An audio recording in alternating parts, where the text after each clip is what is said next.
Hi, welcome to the Raising Expert podcast. This is a podcast for founders raising or planning to raise pre-seed equity investment. We provide tips and advice on attracting investment from the right investors. You can listen to interviews with entrepreneurs sharing their investment secrets and experts giving their advice and tips. My name is Finlay. Thanks for joining me. And now, on with the show. Welcome to the Raising Expert podcast, and hi to Charlie. Hi Finlay, good to see you. Hi, how are you doing? I'm very good. Glad it's Friday. Good. Charlie Curson, thanks for joining us. Listen, why don't you give us a little introduction? Who are you and what do you do? Sure, thank you. I am a strategy coach. So I develop highly impactful strategic leaders and organizations. That's what I've done for the last 25 years. Just to elaborate a bit on that, I guess I work in four areas really, one of which very much is about what today's conversation is. But I'll mention the other three. I'm a strategy facilitator, so I'm the person that regularly turns up in rooms to help structure people's strategy processes, the classic strategy offsite. That's me. So I've done that. I've probably created thousands of strategies for hundreds of companies around the world. I'm a qualified coach, which makes me a little bit different in that world. Why? Because in my opinion, strategy is about people. So I qualified to coach about 10 years ago, which allows me then to play those two roles for clients. I do that both for leaders, one-to-one. As we'll go on to, that can be from corporate clients around the world to founders and everything in between, private and public sector. Third hat I wear is, again, around that subject of strategy. I'm not a trainer per se, because I'm a practitioner, but people talk about capability building. So I guess in layman's terms, what I'm a real believer in is teaching to fish. If that makes sense, having come from a consulting background, teaching to fish. So I think you'd resonate with this. I'm sure your listeners would. I tend to find that strategy broadly falls into four camps, right? It's sort of, I've polled a question many times. In fact, you could even answer this yourself if you sit here now. Which of these is the biggest challenge for you as you sit here right now, whatever your role or background? Is it how you think more strategically? Is it how you actually develop a strategy? Is it how you communicate the strategy? Or is it how you execute the strategy? And you probably guess, right? If you ask that to thousands of people, the majority tend to say, and you could probably guess this, Finlay, the majority tend to say the last one, right? They tend to say it's execution, isn't it? I certainly feel that I can sit and stroke my chin and think about it, and working with associates without a team, in the kind of typical way. Maybe you deal with bigger teams, so then that communicating piece maybe becomes more important to that, for the senior or managers. And so on. So I'm not surprised, but it's nice to break it down into that way. So I say that because I guess it sort of represents quite a lot of what I end up doing, and a lot of how my days are spent. So people tend to talk about the last one, and I guess my point here is actually a lot of this is about you work back through those questions. So obviously, there's no point having a fantastic strategy if you're unable to bring others on board with that. I think that's, let's say founders raising money, that's going to be a key part of your pitch.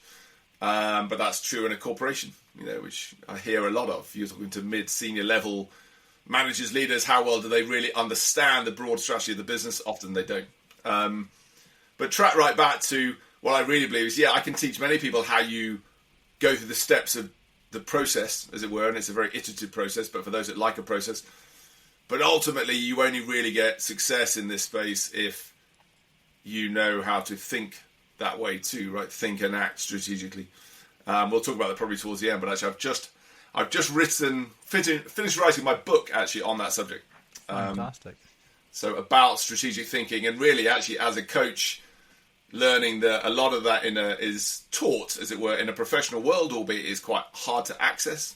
It's often sort of more tucked away at the higher echelons or in business schools. But actually, if you start to unravel strategy and what strategic thinking is about in life, some of the most high-performing individuals I know have a very clear life strategy.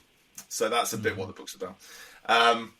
And the last hat I wear is the one that brings us here today, which is supporting. So it sort of interrelates to 1, 2, and 3, but supporting founders and their leadership teams. I think is important. Early stage, from a post-it note, sitting around a table in a bar with an idea, right through to working alongside businesses that I've worked with for over 10 years, and they're now, hundreds of people, multiple series of investment in. Gone international, and that's as much a passion. I think that's as much a passion. So I'm involved in many of those in many ways. Actually, some from very informally, more as a bit of a sounding board. Others more formally. I've helped to raise money for quite a few early stage seed funding, and that sort of area is a little bit what will bring us, I'm sure, to the conversation we're going to have.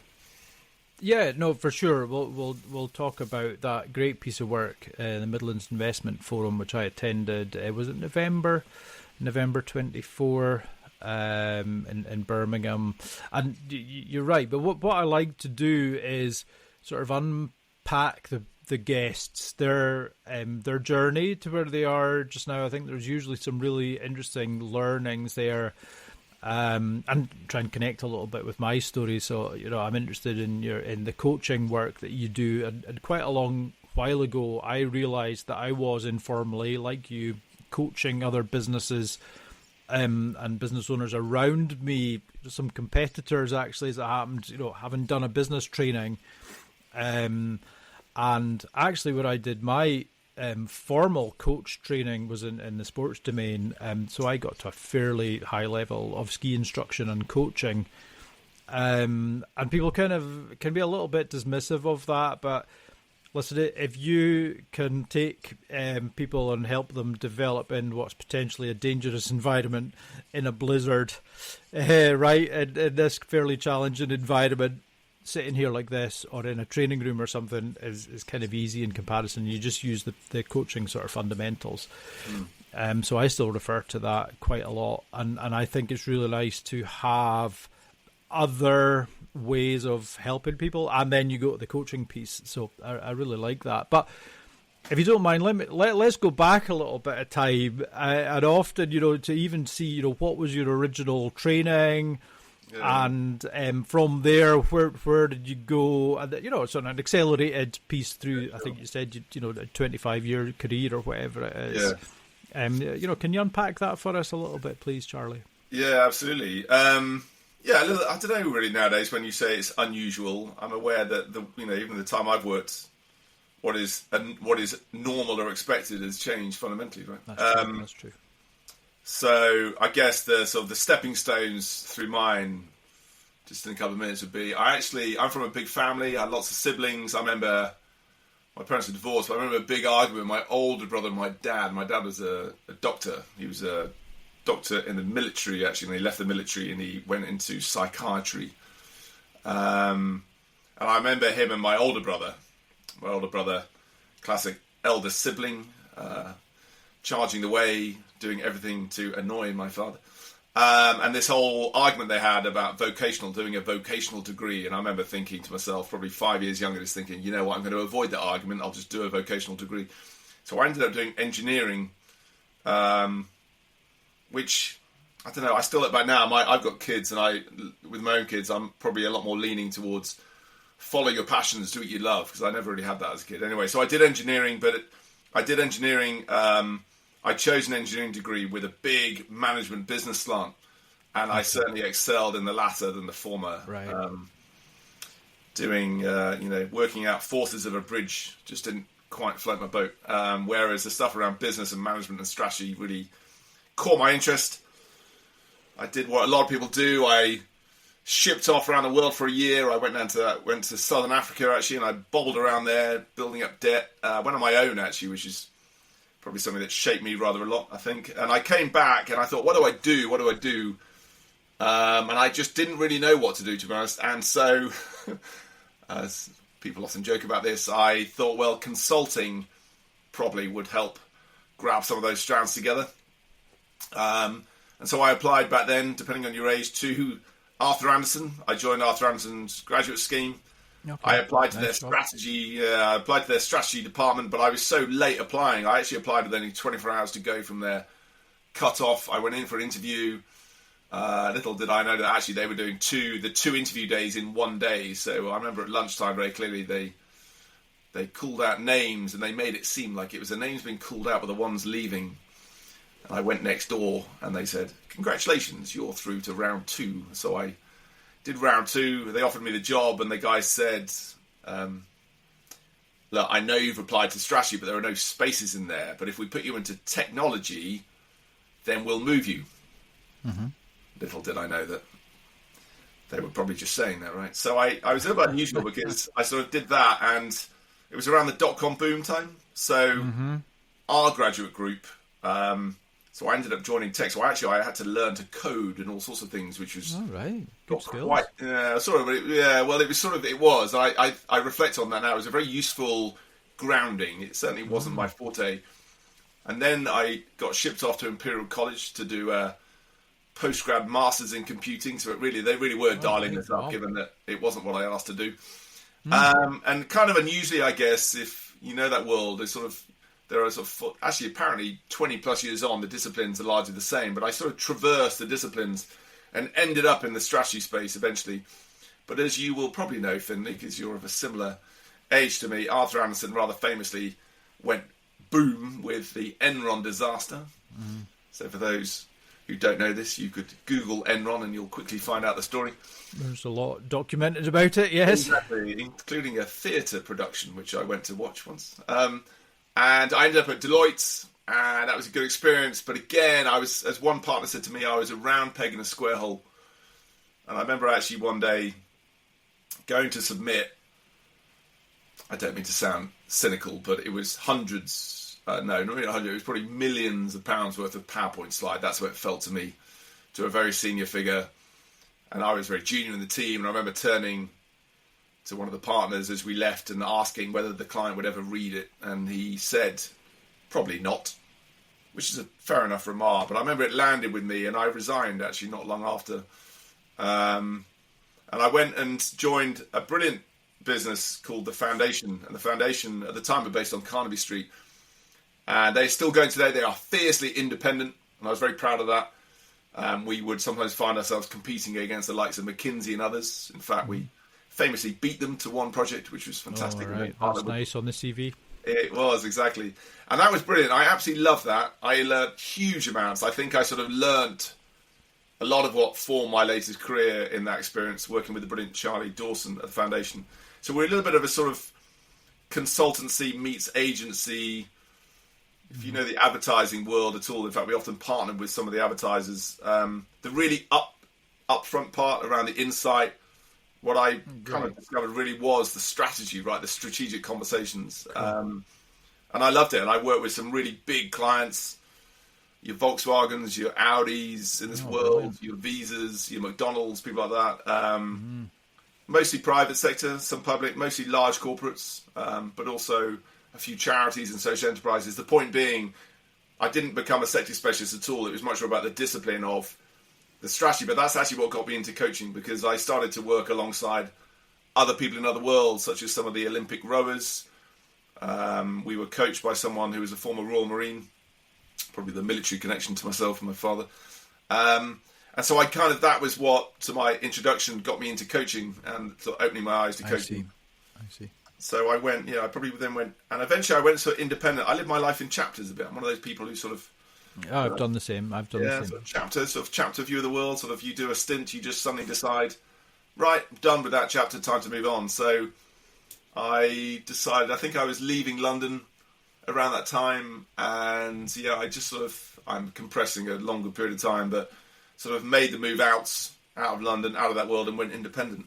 And so I've spent really the last 12, 14 years doing that. One little story, actually, your listeners might find interesting. I remember at that point, I was still quite young, I think, in some ways, to go independent. I didn't. Well, that's a relative term, isn't it? Let's face it, you know.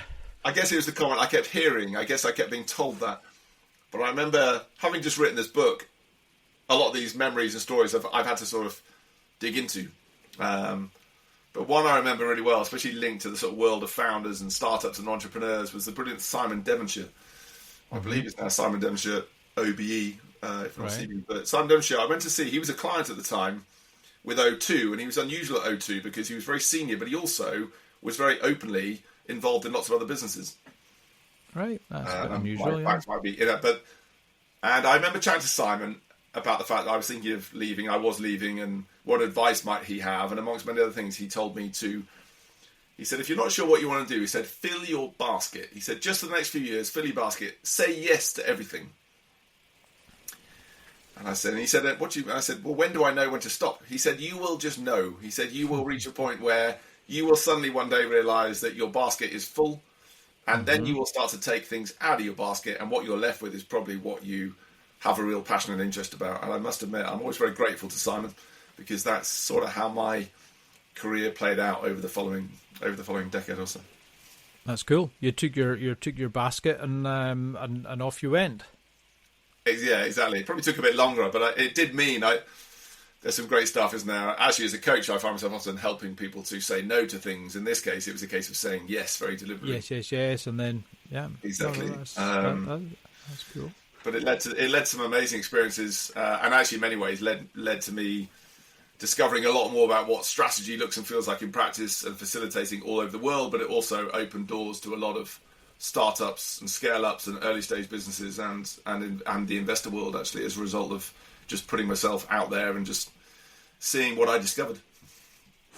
Yeah, no, that's brilliant. Thanks for that. Loads of good stuff in there, and I think it does give listeners a kind of more of a sense of who you are now, and we'll put links in the show notes to the book. Let's maybe just finish up on that project later on. So let's do the kind of middle piece. So, firstly, there's the consultancy Mandarin, right? Again, right. We'll signpost people to that. And we actually met. It wasn't directly the work that you were carrying out. We met, and we're still advising a company. We came at that from slightly different angles. So we met each other as kind of board advisors, I think is the sort of formal term. On Sir Gordon Bennett, we'll give them their little name check as well. And then there's another little clash here. So I'm doing a lot of investor readiness, investment readiness, helping businesses, and you've developed is it a project? How would you describe Midlands Investment Forum? Yeah, so Midlands Investment Forum. So I'll go back a step, I guess, because it takes me to what it is and why it is and what happened. The why is maybe important, isn't it? Because we're just starting with the what maybe doesn't make so much sense. So you tell it your way. Yeah, totally. I think the having gone independent so early, what it also allowed me to, I guess I did. I had a lot of people around me. Simon Devonshire actually would probably be a case in point. I had people I knew socially. I had people around me. I mentioned earlier being a father myself with children. I never really had that, right? I sort of never had anyone around me who was all business-minded. I realise this more now. I was sort of almost discovering this probably later. I know friends of mine who are very successful business people, entrepreneurs, and often actually when you dig deeper, they had mothers or fathers or uncles or people around them who probably they got their spark from. Not always, but it's often the case. I didn't have that at all. And so I probably was discovering it a little bit later. And I had a real yearning to try my hand in that world. Again, the yes I did. So I have had my own experiences, some to some success, others not at all, very openly say that, of raising money for businesses that I was involved in. I was co-founder, founder of. Some closed out, some went nowhere, some right? And I've done that in a variety of ways over the years, and fully accepting some you know what, it's as much about just the learning, right? You take from that. But I guess my point is I was learning a lot about that world from the inside, rather than like just advising it. I was in there. I had skin in the game. I was putting my own money and time at the front of this, and I'll probably allude to that a little bit later. So why MIF? Well, so you said the initials themselves, Midlands Investment Forum. It's not the best name, right? But it became one of those things we needed to give it a title, and it kind of stuck, right? And I'll come back to that. I think there's two things there. One is combine those various things I mentioned in my background. I just have a real passion and purpose for supporting and developing leaders, right? Leaders, and those leaders can be lots of things. I work with other people who are purely founder-led. Actually, I have a lot of clients who are founders and their leadership teams, but I also have clients who are execs of corporations and also public sector, right? So corporate directors in public sector space too. Again, I sort of look across that. It's about leadership and strategic leadership and support, but also as a coach, it's about ensuring they're okay. And so my real passion actually in that world was the founders, the people who are running, who are brave enough, I think, to run and get these things off the ground, but then to continue to run and scale and build them and employ people and possibly raise money. And if they are fortunate enough to be in that very rare group of people who exit, fantastic. I think there's often that perception that seems to be the way. There are many I know who have had unbelievably difficult times. They are very brave people. And I think maybe it's a bit of a UK thing. Maybe, working with some in India and the States, Australia, Japan, others, where I think in the UK we like the idea of the underdog and the entrepreneur, but the moment they are successful, we rather knock them on the head, don't we? It's a strange... Yeah, there's some funny cultural differences, as you see, across those different countries, As soon as you make it, it's almost like we don't like them anymore. It's a funny thing. But so I guess there's a real passion of supporting those people, and that's a passion as a coach, advisor, and even just personally. We mentioned the business that we support. I know those guys personally as well as I do professionally. And I share that passion with a person I should mention, Andy Yeoman. So Andy Yeoman helped get MIF off the ground. Andy Yeoman is a serial entrepreneur himself. He's also an investor himself. We co-invest in quite a lot of businesses. He runs an insurtech business called Consiris, based out of London. They've got client base all over the world. But Andy, actually, I've known for almost 20 years, so he's become a good friend of mine. And we share that interest, that sort of passion for supporting these people as much as the business. And I also, through my background, have a real passion for...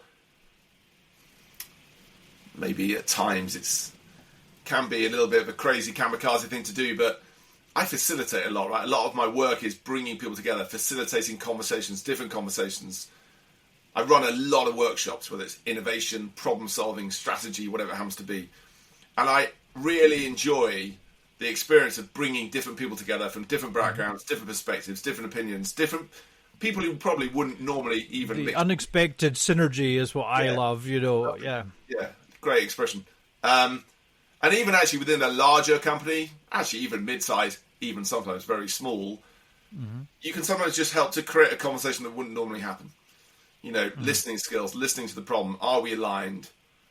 You take a larger company, of course, that might be actually just a case of having marketing sat around the same table as HR or the CTO, the CIO, the CRO. How often do they really have conversations where they're really sharing what they really think or challenging what they really don't agree with? So there was a part of it that was about that. And then the third thing, of course, is the M in MIF, which is Midlands. So I was born in London, parents divorced, dad stayed in London, my mother was Midlands based. So I bounced in between London and the Midlands my whole life, right? I went to university in the Midlands. My mum, my mother, some of my family, my sister, older sister still lives around here. I now live up this way. I guess COVID played a role here, because I think with COVID, where we were all rather locked in, and I can't remember the time phasing, it meddles with my head, but I found myself, where you were suddenly allowed out again, and when I was then meeting businesses, quite a lot of the businesses I was with were more local, right? It was sort of helping people on your doorstep. And I guess that's what brings us to where we get to, but I'm sure I can elaborate on what MIF was about, and what we aim to do.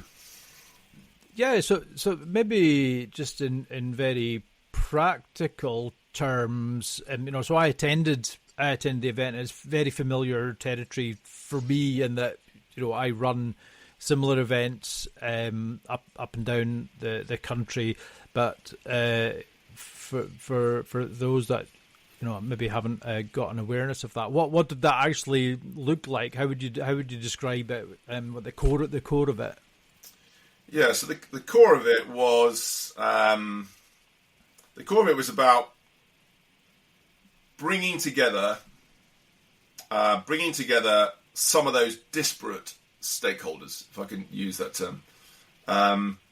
So my point about starting to get a little bit more involved with more businesses in the region, but whilst also spending time with angels, venture capital firms, especially in London, other areas of the UK, but those here, supporting founders, supporting their leadership teams, cross-collaborating. Actually, I bring corporates in because often corporates, of course, are interested in introductions to smaller businesses and to understand the trends of what's happening. Interestingly, of course, you then work with the small business, so they're often interested in what the larger companies are doing. So I guess those sort of observations were, and as I got to know the founder community certainly much more, especially in the Midlands, I started to pick up on a few things. Firstly was, there is a lot of support in the Midlands for these founders and startups, and I wouldn't want to dismiss that at all. It's incredible. The more you poke around, in fact, even since the event, I have continued to be introduced to peoples and bodies and institutions that are incredible. But even on a call last week, one of them had to almost apologise because it took about 10-15 minutes for him to explain how they're all interconnected. And you think, okay, well, if you're a founder looking for support, that's not that helpful. There's a bit of a lack of, in the Midlands, connecting these bodies. I think it's fair to say. So if you are a founder looking for support X or support Y, where and what does it look like? I should add this, actually, Finlay. You're aware that in the build-up, this was a couple of years in the running, and then I'll explain the event and what we did and what happened. Okay. Yeah. But I think this is important. Around the event itself was last November, but in the build-up around March time, I said to Andy Yeoman, I think what we need to do is just get some of these people into a room together in Birmingham and let's just riff a bit and have a conversation, which was a little bit of a risky thing to do. But we got commitment from some incredible people who very generously offered up their time a day to come and have this conversation. And as I remember very vividly as a facilitator, a little bit nerve-wracking, when halfway through somebody said, Charlie, this is a brilliant conversation we're having, meeting these people I wouldn't normally meet, hearing opinions from public sector, private sector, hearing from angels and institutions from London who are now here in the Midlands, etc., etc. It's fantastic. But what exactly is the aim of today? And of course, a little bit sometimes you don't necessarily have an overt aim. It was as much about helping and then observing people's own assumptions being challenged, right? People recognizing that their own perceptions, blind spots, were being challenged in themselves. And I'd probably start with the one which was angels, and a lot of angels. So this is less about institutions, more about angel investors. There's a funny thing, isn't there, with angels, where... So I'm an investor myself, okay? I'm not. I've got investments in probably 8-10 different businesses, but there are serial active angels who have hundreds, okay? And it's quite a professional sport, right, in its own right, which is different to putting $3,000 into this, $3,000 into that because you've got it spare, right? So if you know what I mean, that's the delineation. A few of them said, actually, you're right, and you may remember this from my opening remark at the event itself. The comments that came out about things like, well, where do you source your portfolio from? Where do you get the introductions? And you hear some amazing stories about that happens formally and informally. Well, what about in the Midlands? What about Birmingham? And hearing this story, I opened the session with from angels, both from London travelling north, but also angels travelling from the north, travelling south. And, Finlay, you probably got your own version of this, right? And do you stop in Birmingham? And I heard on more than one occasion the riposte, why would I get off in Birmingham? Right. Now, actually, at the event itself in November, I opened with this story. It's a true story. And I had 3 people on that day come up to me, albeit slightly embarrassed, and say, Charlie, I am that person too. But that has changed, right? I now have learned, as a result of this day, I've learned a lot more about what exists in the Midlands. Part of that, I should add, and we'll come to this, is I think a bit of a brand problem. Maybe we're a little bit too close to London. So we'll probably come back to that. So we had this day, and the day shone a light on a few things. It shone a light on much more about the public agenda. Now, I'm not a political person, but Birmingham was approaching a mayoral election, which is important. So Andy Street, who was a former boss of John Lewis, was been in place for about 8 years. No one was quite sure how that would play out. Without any spoilers, he didn't maintain it. So Richard Parker came in. It was a close run thing, though, wasn't Very it? close. If I remember correctly, yeah. 200 odd votes.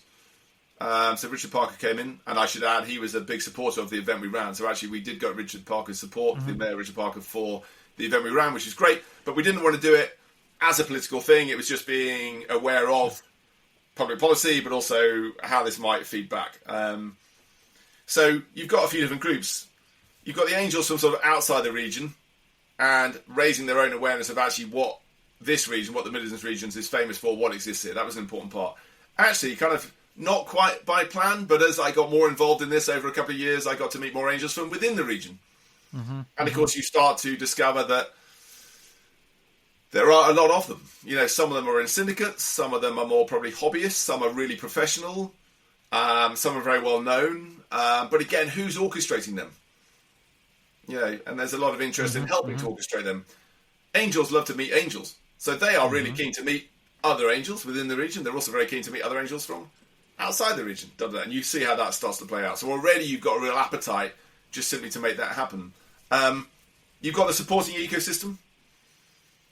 So as someone who has stood on stages in the Midlands, going back probably 10 years, and pitched for money, I also know that sometimes these experiences of incubators, accelerators can be rather underwhelming.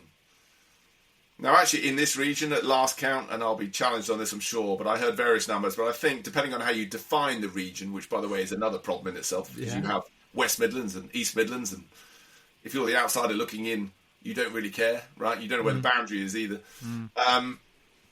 You've got a sort of wide ecosystem. I remember pitching an event about, 8-10 years ago. This is for an early stage business, and we did an accelerator, which was rather underwhelming, if I'm honest. The bit we really wanted was introductions to, yes, partners, but finance and capital. I remember at this event, there was a huge disproportionate number of actual angels and active investors in the room compared to people who were much more in the ecosystem as suppliers and partners, right? So when we did MIF, we were really, really sure to make sure we didn't want those people in the room. We wanted founders, we wanted business leaders, and we wanted active angel investors as well, and to a degree institutional investors.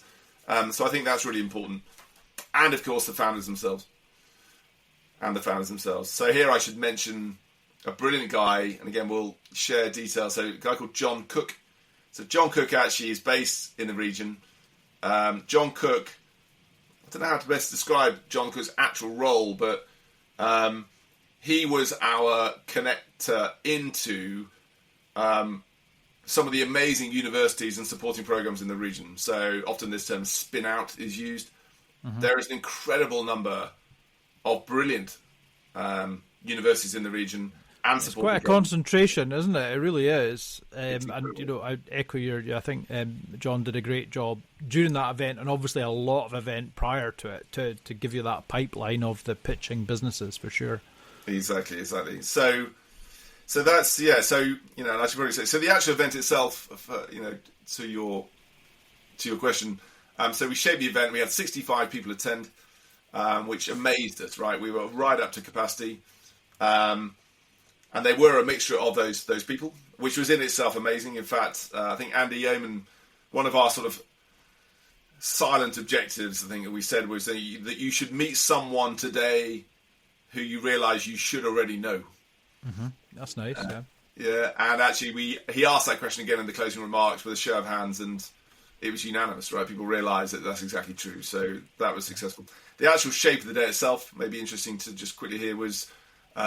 we had a panel, we had an amazing panel up front with this provocation of what's our problem, as in what is the Midlands problem.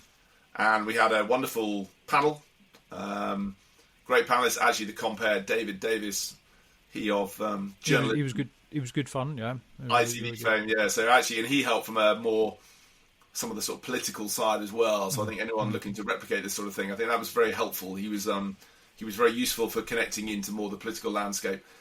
So he compared a brilliant panel up front, which really got the juices flowing. Some wonderful insight, especially from Dr. Lisa Smith, who is CEO of Midlands Mindforge, some great stats to back up the event. In fact, I'll just share a couple of those because they really resonate for me. So she rather dazzled the room, I think, with some of her insights about, you're right, people just don't know enough about this region. So she shared a couple that stayed with me. She said this, as in her point being, this is what the Midlands should be shouting about. So she loved the fact that we had these people in the room who had travelled into Birmingham from outside the region. Of the top 10 sectors in the UK, the Midlands leads in 5. It's extraordinary. It's powerful, isn't it? In the UK, the Midlands is the number 1 producer of new business concepts, and it's number 2 for patents filed, which is incredible, right? Mm-hmm. And she shared various others, including, sadly, some of the more sort of the things that we would like to stop, which is how many of them, when they get to a certain size, tend to leave the region, the right? brain drain, And especially they leave, and actually when they seek capital, this is a story we've heard, and I've heard time and time again, often actually they can't raise the money in the region. They'll get pushed down to London. If they don't succeed in London, where do they go? They go to the US, which is wrong, right? We need to stop that happening. So yeah, we did that. We had the panel in the morning. Then there was a table discussion where we put 4 provocations into the room, and then we invited groups to discuss these 4 issues. They were deliberately provocative, but people said they really enjoyed that because it was a great way, obviously, to meet new people around the table, but then share and listen to perspectives on topics that everyone would have a view on, right? So they were chosen. So the 4 issues we discussed were the region has a brand and self-esteem problem, which is a fascinating subject to discuss. I mean, it seems so soft, but I think it's really critical, and a lot of people kind of dismiss brand as some airy-fairy marketing piece, but I think that was critical, I really do. Yeah, and it's interesting to say that, because it's interesting then, let's say you've got a table, where on the table you have someone who is CEO of a business, you've got someone who might be a VC or involved in private equity, you've got a couple of founders, you've got someone from the supporting ecosystem, like a patent attorney or someone who runs a marketing agency or a recruiter, and you're getting them to share views. And of course, at that table, you have people who maybe are born and bred Midlanders, or you may have a lot of people who were born there, but then they left the region, and now they've come back. So you get anyway, it was a fascinating discussion. So you got this thing around brand and self-esteem, like confidence, pride, really.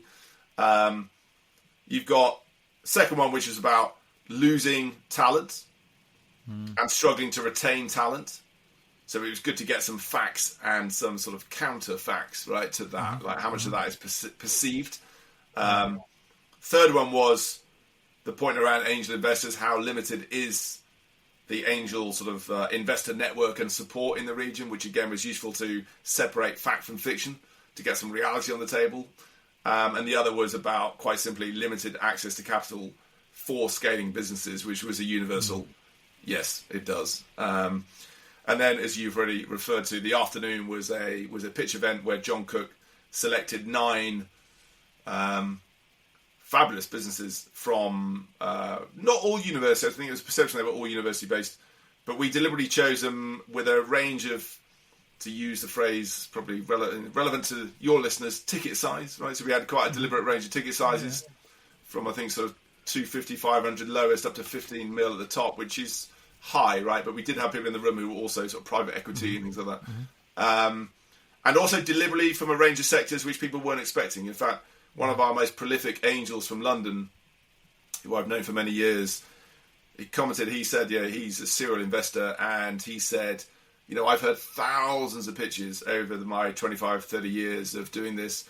He said, I've never heard such a single pitch session with such high quality pitches, but also from businesses and subsectors that I didn't even know existed, which is great to showcase what the region has to offer.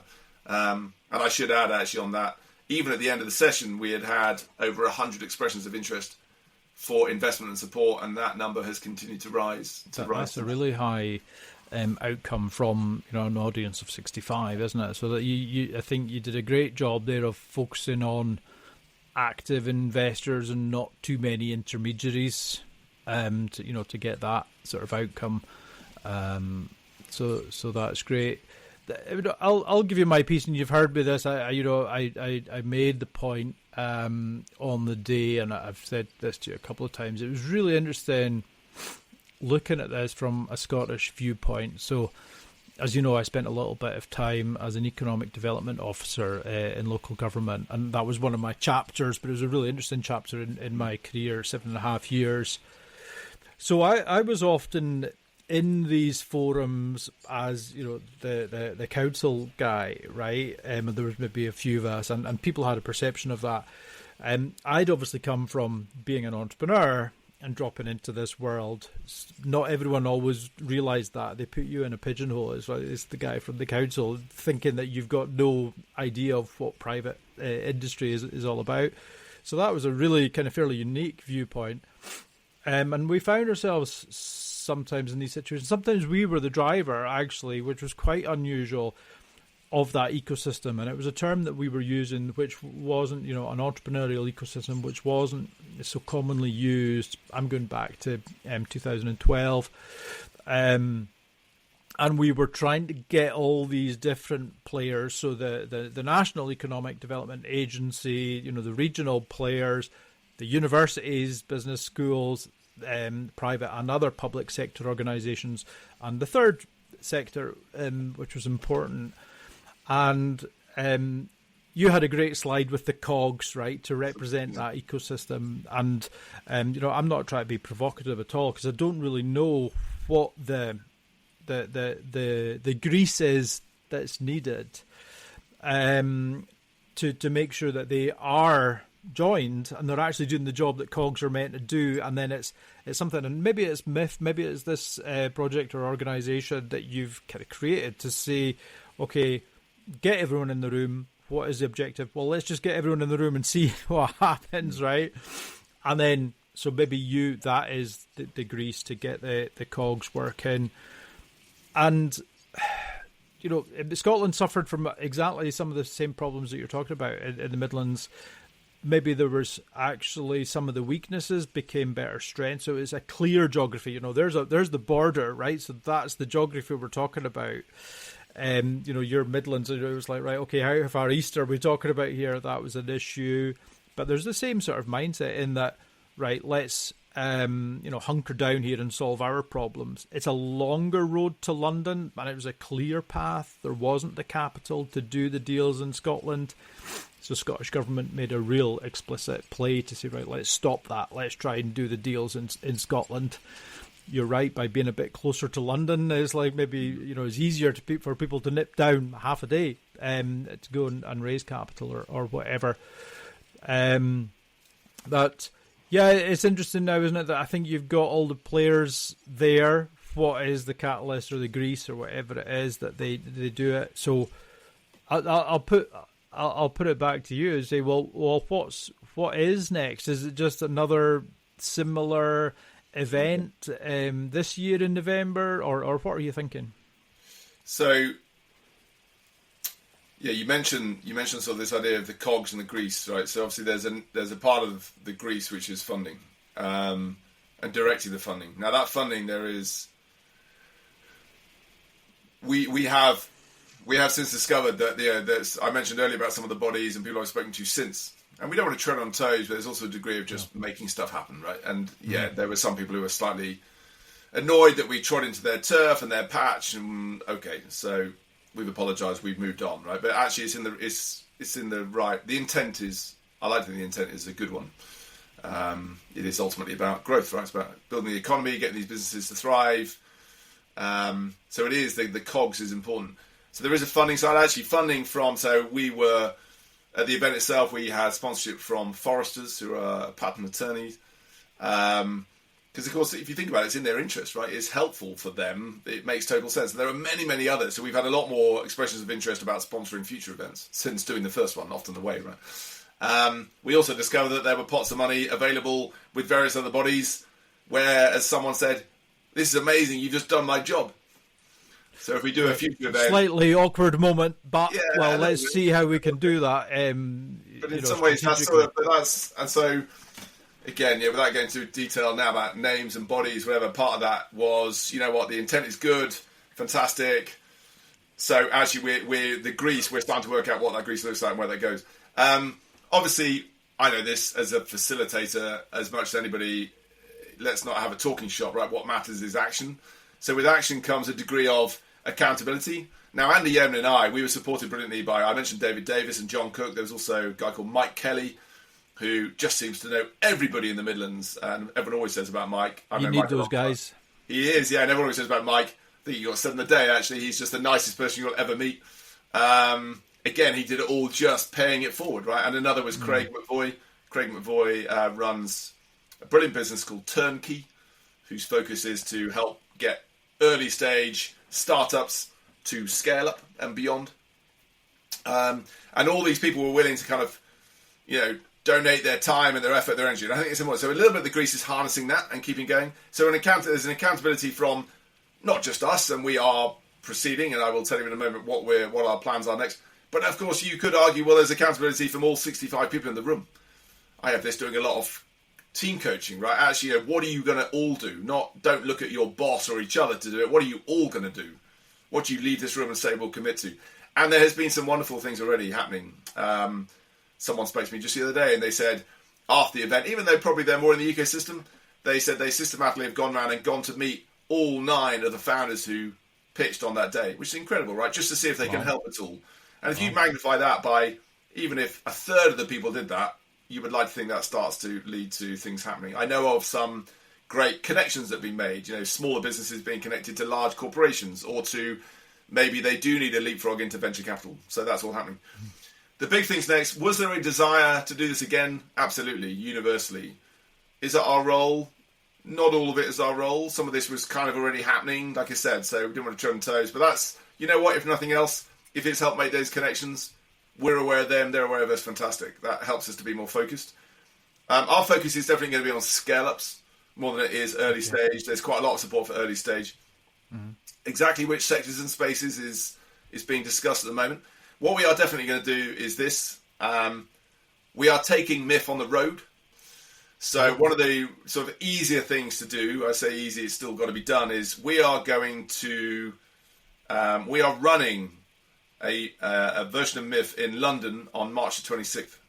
All right, correct. So we are taking, again, possibly with a couple of the same businesses that were pitching at the event, but John is now working his way through a whole other range of marvellous Midlands miracles, as was coined on the day, into London.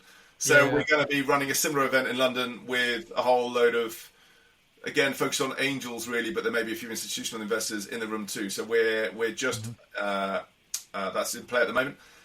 We will definitely aim to do another version of MIF back in Birmingham, probably late Q3, Q4. And there's also a lot of conversations going on at the moment about international investment, whether that is taking those same Midlands businesses out on the road internationally, North America, Middle East, Far East in particular, or vice versa, bringing those people in. So there were people in the room, some people I know, some of the organising team know, there is a lot of interest in that. I think the key is it continues to wear as long as it wears the Midlands hat, it doesn't really matter where you go or how you do it, right? It's about helping those businesses to grow and securing that funding. It's going to be a benefit. Brilliant. Listen, not for the first time. We've chatted extensively. There's more to unpack there, and hopefully you'll keep us posted on developments. We've touched on your book project a couple of times, and I want to at least make sure I'll put this in the show notes. But tell us, when's it in the shops? Where can people go and find this? And give us the kind of synopsis if you like. I know you've maybe started that a little bit. Yeah, sure. I'll give you a review. Yeah, so over the years of working with people, thousands of people, been very lucky to work, support, train, upskill thousands of people around the world. This thing a lot of people say of being told, job interviews, performance reviews, even just personally, I need to be more strategic. So it's certainly not a book about strategy. There's many of those. It's about being strategic, and it's a sort of 10-part framework that I've used over the years to help develop strategic thinkers, strategic leaders. So breaking it down, making it very accessible, very personal. So the book itself is currently with the publishers. It will we're looking for a probably spring, summer launch date, but I will include the link if that's okay, and people can register their interest. So if that is something that sparks your interest, then register using the link we'll provide. That's brilliant. Charlie, thanks for that. We'll look out for that. We'll try and send a few people to sign up to that for you. Thank you very much for your thoughts, for sharing your journey and what you're doing around MIF. That was great. Right. Thank you very much. Thanks, Finlay. Cheers.